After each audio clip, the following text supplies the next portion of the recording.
they very open.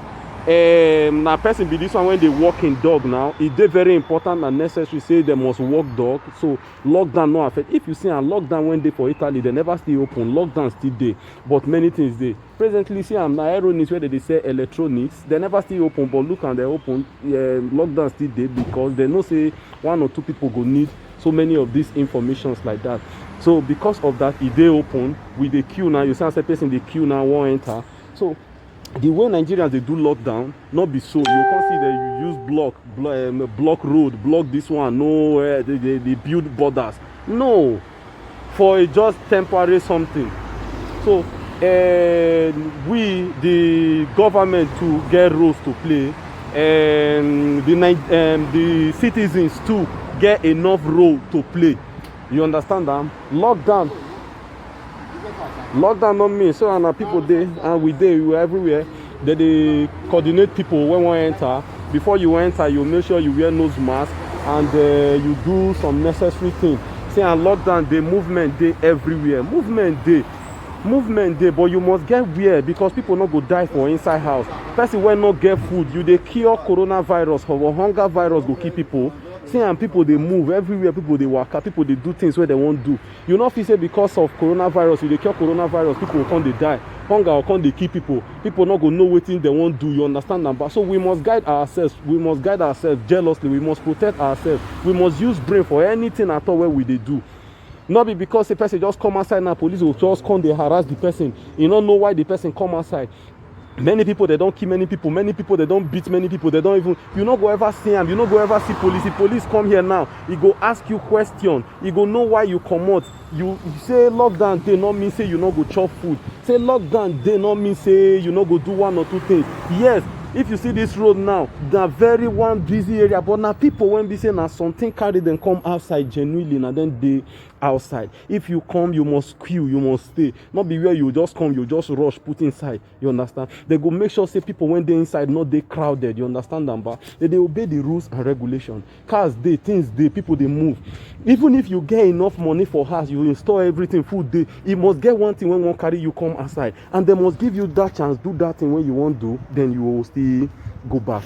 So the issue, so that's why I say make I show and make una see a Nigerian, see a police and a police motor they pass like this. So they not get anything to say. They want they stop people, they ask people say this when necessary. When they say and say you they go and you they obey the rules and regulation, you they keep to law, you they keep to anything when they, you understand them. But so that's how it be. You understand that many people do. So you get one of our sister, one Nigerian woman, when or one of our Nigerian sister, when maybe she officially get. My sister, you get anything to talk? Yes, so my people, so as you can see, everywhere still they busy one kind. So you know me say lockdown, they see people not get freedom to go anywhere. Like me now, come everyone is now come by 1 or 2, maybe say they something I need. So you can move around, but you need to get reasonable place where you they go. If you they go work, if you they go supermarket, if you they go any place. So well, many places never to they open, but you can see everybody they work out. But we get reasonable thing we want to do for outside. So the way Africa say they handle their lockdown is very wrong, and they not even provide anything for the people. They not even give them reasonable thing. They just abandon the people for house, like say they be chicken where they stop for house, so you go just, you know, even chicken, so they take care of chicken for house. So I want beg our leaders, make they try to improve their ways, because they give them extra 14 days and they not even provide enough resources for them. So it's very bad. Hunger won't kill them. I see the other man we won't go buy food for his family. See the way police people they just harass the man. I wish they crowd no come and come talk, come the man rescue. Now so these people will just hijack the man, go to one people for sale. Many people did that sell, even this stuff, but they see they arrest people. So I beg my people, more try to they constitute, more they try to they do something accordingly. And now criminal, now the rate of criminal don't increase for Africa. Of recent, they go to rob people anyhow for their house. Like war now won't happen now. Police and civilians they fight right now for Africa, which is very bad. So you can imagine where 2 policemen they fight the other day. Now the people can't they separate, they can't they say, you know say your boss there here, which is very bad. So my people more try to they more civilian, more try to do something according, more try to use our head. And besides, our brother Zubi Michael talk about dividing and giving the street people their own leader. Yes, very good. You know, when this street and they get leader, when they go listen to all those people where they go they talk to, not be say leader of all those big leader, no. Like youth now, you understand, you give them one leader where go they lead this place, you give them money, you go share among the people, so that like that, when you divide all these things, you go reach enough people hands. These people go get, they go benefit and they go they happy. So more try to work according to what our brothers will make it. So thank you very much. And another question when I want to ask you, you feel say Nigerian government they try enough in terms of taking care of Nigerian citizens? Well, I thought they try because Dangote give them money. I don't even mention how many billions so they don't donate, give our government, but they don't do anything. At the end, as just 2 cups of rice, then they share to the people, which is very wrong. So where the money they we just they hear million, but we not get. So like my sister now, she won't buy something, and imagine see the distance when they and she they buy without any disturb, everything they okay, without anything. Now the lockdown, but yet no problem, yet no disturb. You understand them? But yet no problem, and yet without any disturb at all. 32 giga, se no c'è 64, 128 e così via. Questa cosa o l'home mini? Quello che noi metti sulla telefono, non è questa aspetta. So now the thing be that you see in a supermarket, the lockdown still there, but yet chances there and opportunity there to buy everything you want. Small video. It's a do promo. Fine. 1,000 plus.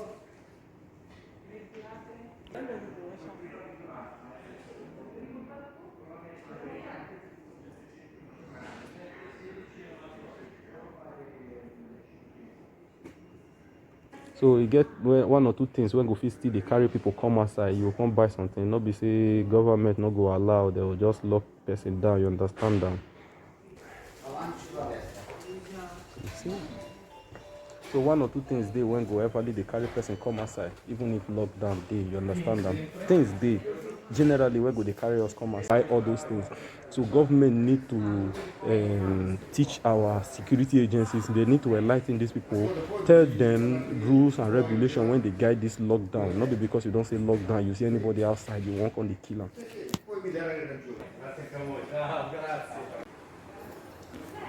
So in reality, what would they talk? We say lockdown day, but and you get 1 or 2 things when go even require the police or the army to even pass. Lockdown day, but movement day. We need to sanitize our people. First, if you say you want even to sanitize people or sanitize your mind, your hand, we need to sanitize our heart first, because our hearts today very dirty. Our hearts they dirty. That's the worst problem when we get for Africa, because our hearts today dirty.